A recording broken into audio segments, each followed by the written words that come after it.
Krásný den, srdečně vás zdravím u dnešního výkladu, vítám vás tady a dnešní výklad se bude věnovat nějaké důležité informaci, něco, na co se máme připravit, co máme čekat, nebo jestliže řešíte nějakou situaci, se kterou si úplně nevíte rady, tak je možné, že tady uslyšíte důležitou informaci, která vám třeba pomůže, jak k tomu problému nebo k té situaci přistupovat.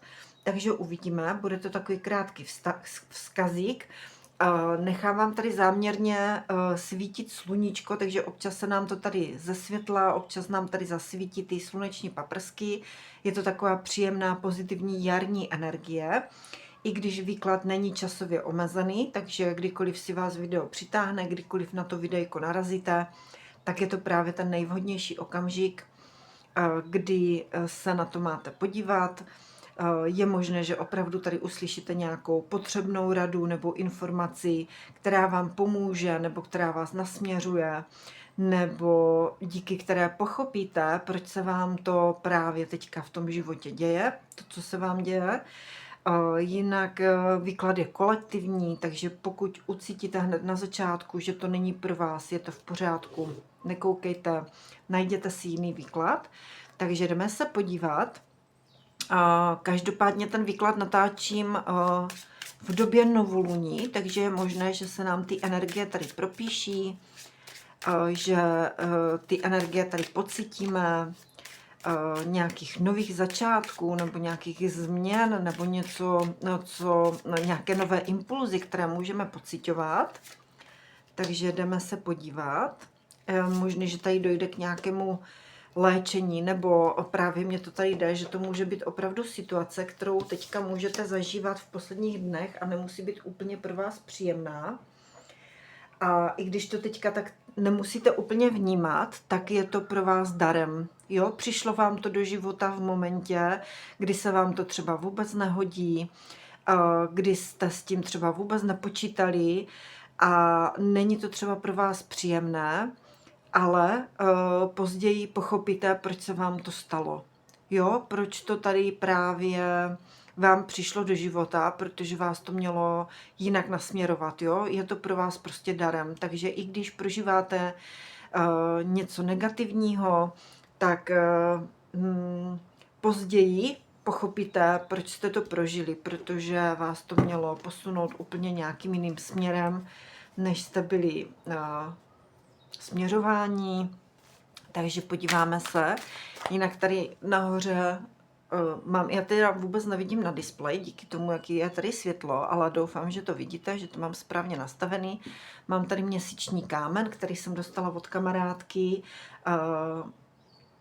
Jsem mi za to moc vděčná a mám už ho nabitý, takže se nám tady tak bude pyšnit během celého výkladu. Tak a my se podíváme, co vám tady teda, jaké tady máme energie. Jak přistupovat k tomu, co se vám děje.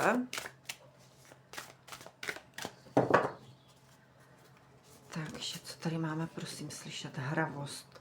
Máte to brát opravdu z lehkosti, z hravostí a ano, přesně, jo? Opustíte, nebo jste zrovna v energii, kdy právě opouštíte nějakou situaci, která nebyla pro vás, jo? Nějaká emoční napjatá situace, vy už to nechcete řešit, otočíte se, rozloučíte se a z té situace odejdete. Úplně nám to tady hezky souzní právě s tou kartou nemoci a s kartou daru. Jo?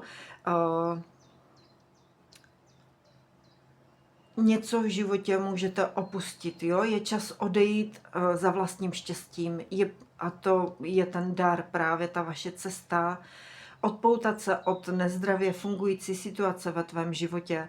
Pokud právě prožíváš rozchod, je to potvrzení toho, že na tebe čeká něco daleko lepšího. Loučení je vždy citlivé, srdce bolí a mysl má tendence se vracet. Na obzoru jsou nové začátky a to může být velmi uklidňující a nadějné.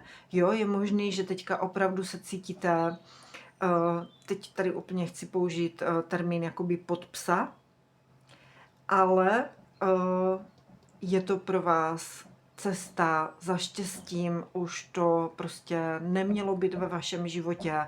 Vy už jste to pochopili a loučíte se s tím a odcházíte. Nemusí to být úplně konkrétně vztah, i když je to 8 pohárů, ale může to být cokoliv, může to být stěhování se, může to být odchod ze zaměstnání, ukončení nějakého projektu, prostě cokoliv. Jo? Pochopili jste, že je čas se rozloučit, jak tady ta dívka vypouští tu holubičku do toho světa, odchází od té situace, dává tomu svobodu, protože ví, že už jí to neslouží. Jo? A na druhou stranu tady pážátko, holí, jo, život je jako tanec, i když neznáš kroky, neznamená to, že nemůžeš tančit. Oprosti se od domnělé dokonalosti, ta neexistuje. Přestaň se brát tak vážně, začni brát nejen sebe, ale i život s větší hravostí. Toto období tě přímo vybízí k tomuto přístupu. Starosti ustoupí a pocítíš úlevu. Jedná se o poselství příjemné změny. Jo? Takže berte tu cestu k tomu vašemu daru opravdu s hravostí, s takovou dětskou čistotou, jo? S takovým tím elhanem. Takže moc pěkné.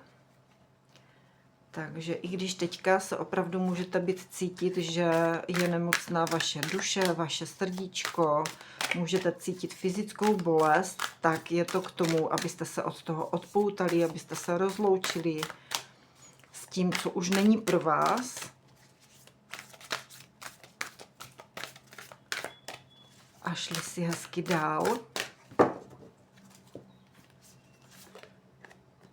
Nejsi sama. Izolace, fyzické napojení, komunita. Jo, nejste na to nikdy sami. Vždycky tady můžete mít vedle sebe někoho, s kým můžete sdílet vlastně ať už své trápení nebo své radosti. Mohli jste mít pocit, nebo můžete mít pocit, že jste izolováni od ostatních, ale tady je dobré opravdu to fyzické napojení. Jo? Sdílejte s kamarádkou, s kamarádem, se sestrou nebo s jakýmkoliv s někým, s kým máte prostě poměrně příjemný vztah, s nějakým kamarádem, s kamarádkou. Sdílejte to spolu, nebo vytvořte si nějakou komunitu, nebo se připojte do nějaké komunity. Pokud vás něco baví, věnujte se svým koníčkům, jo? Nebo běžte si za něčím, co vám přinese pocit takové radosti, volnosti, hravosti, uspokojení a sdílejte s ostatními.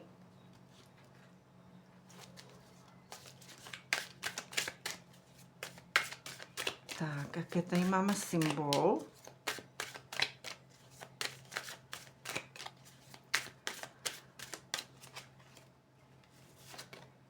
Peříčko, to je krásný. Peříčka jsou pradávné magické elementy. S jejich pomocí lze měnit směr i formu životních energií. Jedná se o znamení splněného přání. Jo, jako by to peříčko, když foukne vítr, tak vlastně se změní směr toho letu, toho peříčka, jako by vám teďka měl fouknout vítr do cesty změnu směru. Jo, změnu toho uzdravení, odpoutání se, loučení se s něčím, co vám už neslouží, kde jste se třeba mohli trápit, mohli jste prožívat nějakou bolest. Takže to peříčko je pro vás tím symbolem, že je potřeba teďka změnit ty energie, uzdravit tu nemoc a jít si za tím svým štěstím právě s tou hravostí a s takovou tou dětskou naivitou. Tak, zlatá pravda nám tady řekne přesně. Životní číslo 1, vizionář. Síla je v tvořivosti, inspiraci a odvaze.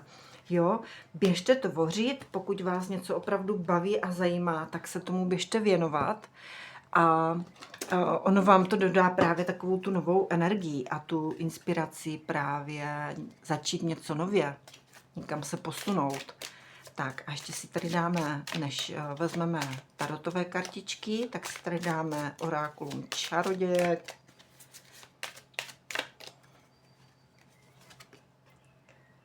Ano, jo, takovej ten oheň, vášeň, ohnivá magie s tou vášní, s takovou tou novou, jo, toto máme taky vlastně ohnivou energii, toto taky, jo, tvořte si, buďte vášniví, udělejte si klidně i nějaký ohnivý rituál, pokud vám to něco říká, pokud na to jste, ale je to taková ta vášeň, jo, taková ta vášeň, začít něco nově, nová energie, vášnivá, temperamentní energie. Takže moc pěkný a vezmeme si tarotové kartičky a vezmeme si tady tyto.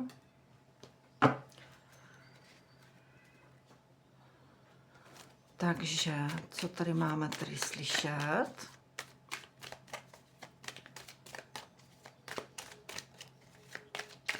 Tak, jaká je momentální situace?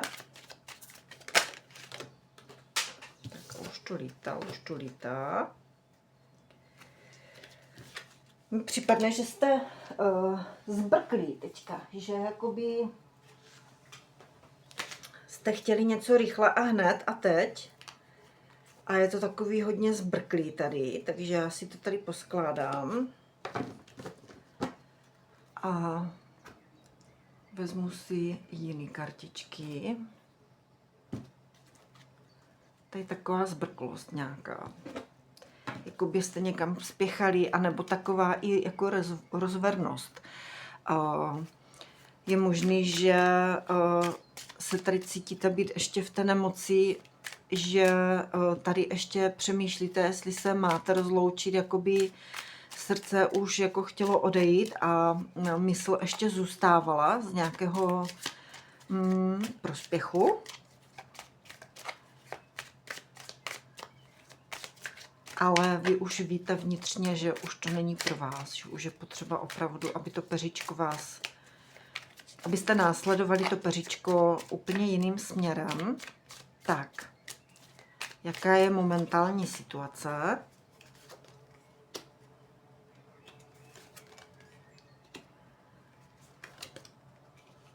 Tady, ano.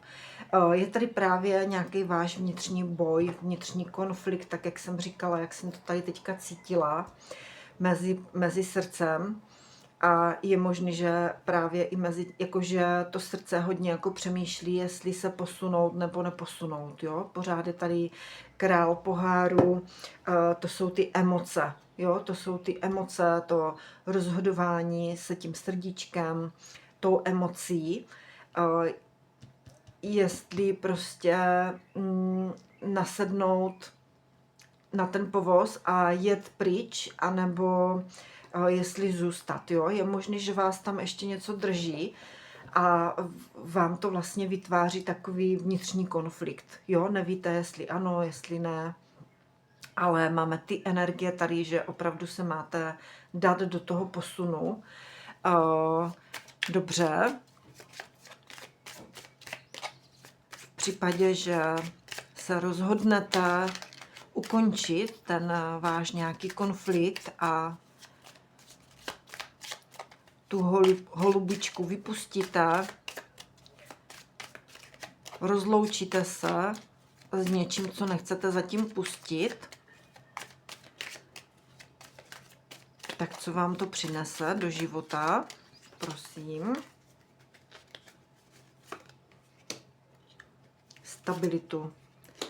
Stabilitu, nové počátky, nové začátky a tady je ta ohnivá energie toho krále holí.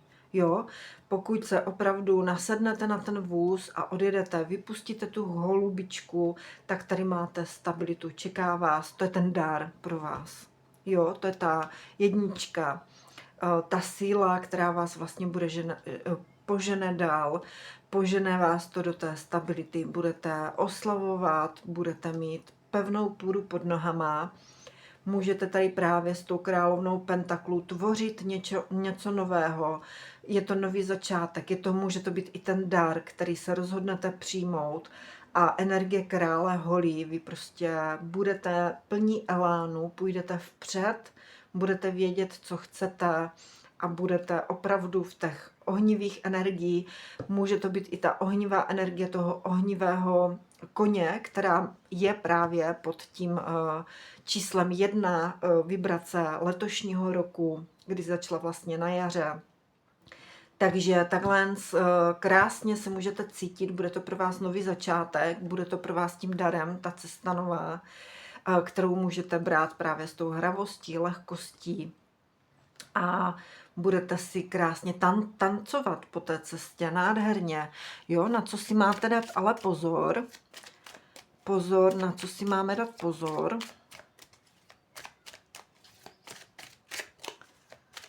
Co by mohlo být překážkou pro vás?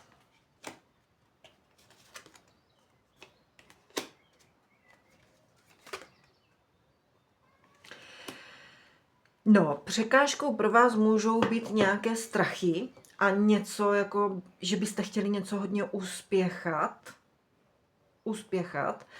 A můžou to být opravdu strachy právě z nějakého nového zrodu vaší cesty. Nové.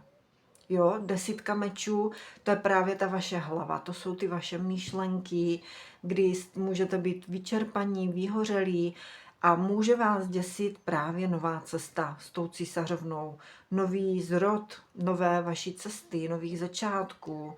Jo, můžou to být právě něco, co vám tady jako bleskově bude neustále vstupovat jako by do té hlavy. Jsou to ty nové začátky, anebo něco můžete hodně jako uspěchat. Jo, takže pozor na to. Ty myšlenky nemusí být úplně, vy si to tam můžete sami tahat do té hlavičky anebo držet v té hlavě, že se můžete něčeho bát, můžete se bát právě nějaké změny, může vás to omezovat, nějaký strach z nejistoty. Tak a to vás může brzdit, to může být právě tou překážkou vaší. Jo? Tak a co tady máme důležitého slyšet, nějaké poselství na závěr.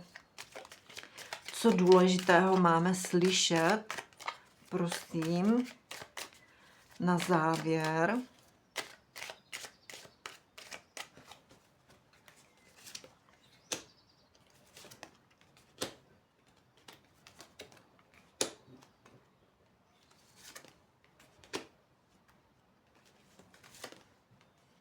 Pěkně. Takže důležité, vzkaz, který tady máme slyšet, že i když teďka je vám ještě něco skryto, nevidíte právě vlastně výsledek toho, když se odpoutáte, když něco pustíte, tak to, že to nevidíte, tak to neznamená, že právě tady máte mít ty strachy.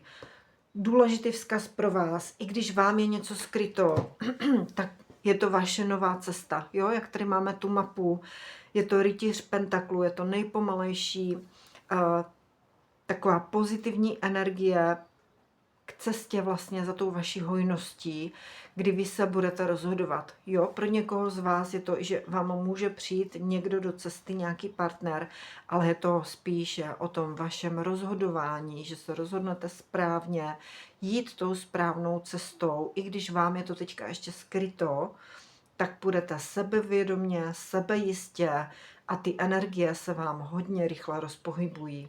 Jo, chytne to takový rychlý ráz, jsou to rychlé zprávy, rychlé energie, cokoliv budete dělat, bude mít opravdu vášeň.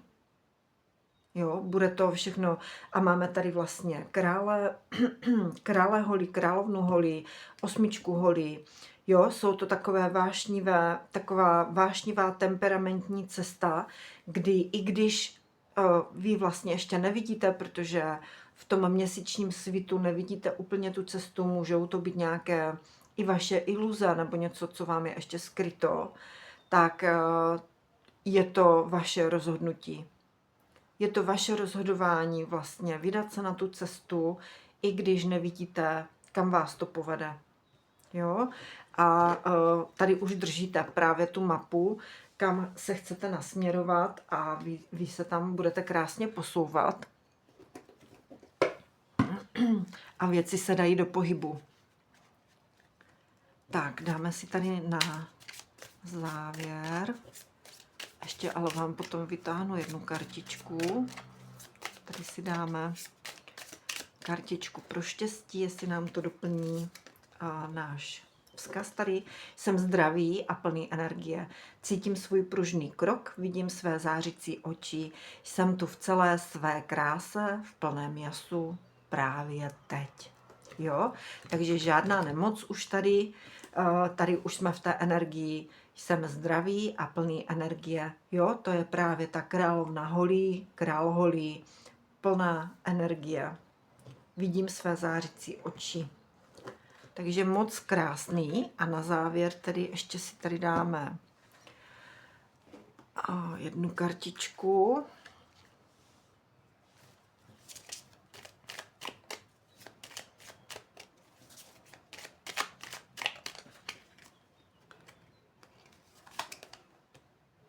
Čakra třetího oka. Jo, vemte, říďte se hodně tou svou intuicí, vnímám moudrost svého vyššího já a používám ji ve svém životě.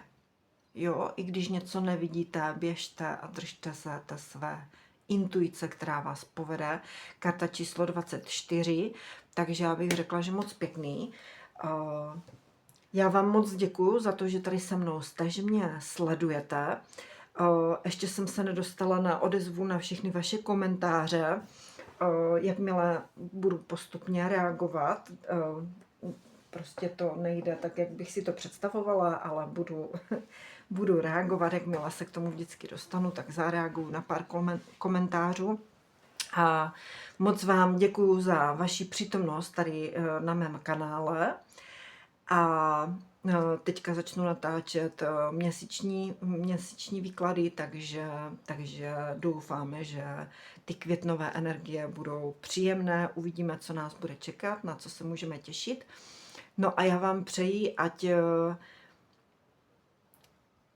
se vám daří a ať ta vaše cesta, ať to peříčko vás nasměruje tím správným směrem. Tak mějte se moc krásně a budu se těšit u dalších výkladů.